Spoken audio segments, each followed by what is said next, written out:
चलिए दोस्तों, आज आपको बताते हैं ऑयस्टर मशरूम की बिजाई के बारे में पूरी A to Z जानकारी, स्टेप टू स्टेप पूरी जानकारी देंगे। ये पिंक ऑयस्टर मशरूम है।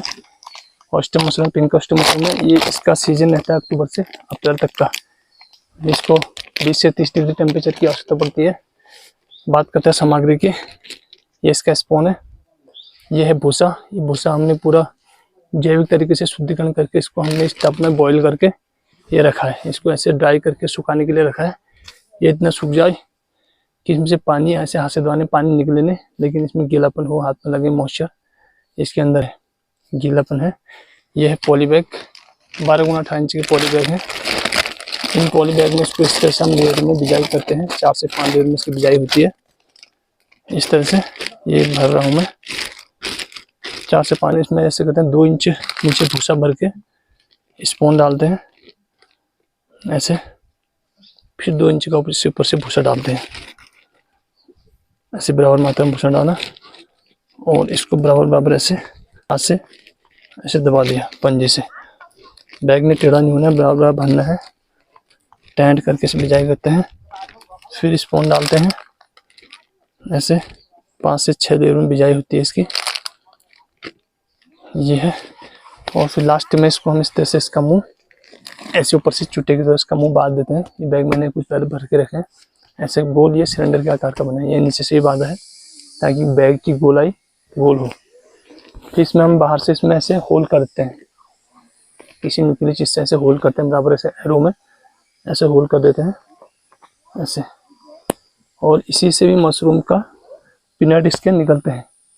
यहाँ से पीनट बाहर को निकलते हैं जब इसमें ग्रोइंग होती है ऐसे ऐसे बराबर मात्रा में इसमें 4-4 इंच की दूरी में त्रिभुजाकार में हम इसमें होल कर देते हैं। फिर इसको होल करने के बाद इसको हम एक डार्क रूम में नियर टेम्परेचर। चलिए दोस्तों, आपको दिखाता हूँ। पैकिंग का काम हो चुका है मेरा पूरा। अब मैं इन मशरूम के पॉली बैग को ला गया हूँ एक बंद कमरे में, डार्क कमरे में, और ये इस तरह से मैंने डिजाइन करके रख दिए। सबसे पहले आपको दिखाता हूँ इस कमरे का टेम्परेचर, क्योंकि टेम्परेचर बहुत जरूरी है, मेंटेन करना बहुत जरूरी है। इस कमरे में मैंने रखा है, इसका है डिजिटल हाइग्रोमीटर, टेम्परेचर नापने वाला। इस कमरे का अभी जो टेम्परेचर है वो है 21.6 डिग्री सेंटीग्रेड। और इसकी जो ह्यूमिडिटी है, आर्द्रता, वो है 81%, जो हमें चाहिए होती है 75 से 80% अराउंड लगभग। और ये 81 है, ये अच्छा है, अभी ये मेंटेन करके रखा है। और जो टेम्परेचर चाहिए होता है वो चाहिए होता है हमें 20 से 30 डिग्री। अभी 21 है, मार्च का महीना है, और ये ठीक है, ग्रोइंग के लिए अच्छा टेम्परेचर है।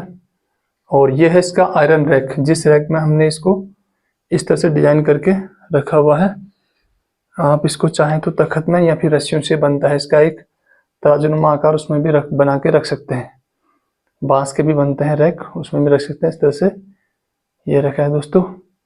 और ये है नीचे पुरानी इसकी पहले की क्रॉपिंग। ये भी ऑयस्टर की वाइट फ्लोरिडा क्रॉप है। ये 2-3 बार इसमें फ्लोटिंग हो चुकी है और अभी ये चालू है दोस्तों। लगभग 1.5 से 2 महीने तक इसमें फ्लोटिंग होती रहती है। एक बार जब इसमें हम स्पॉनिंग करते हैं, स्पॉनिंग के 1.5 से 2 महीने तक फ्लोटिंग होती रहती है। ये आपको थोड़ा नजदीक से दिखाता हूँ। इस तरह से ये है, ये कम लागत में आसानी से उगने वाला ऑयस्टर मशरूम है दोस्तों। इसकी भी कई प्रजातियां हैं, जैसे वाइट फ्लोरिडा है, और पिंक ऑयस्टर है, येलो ऑयस्टर भी आता है, और ब्लू ऑयस्टर भी आता है। ये इस तरह से है। ये है, आसानी से आप भी कर सकते हैं। तो परीक्षण लेके इसका थोड़ा सा टेम्परेचर और मॉइस्चर मेंटेन करना होता है जहाँ पर आपने रखा होता है, जिस कमरे में।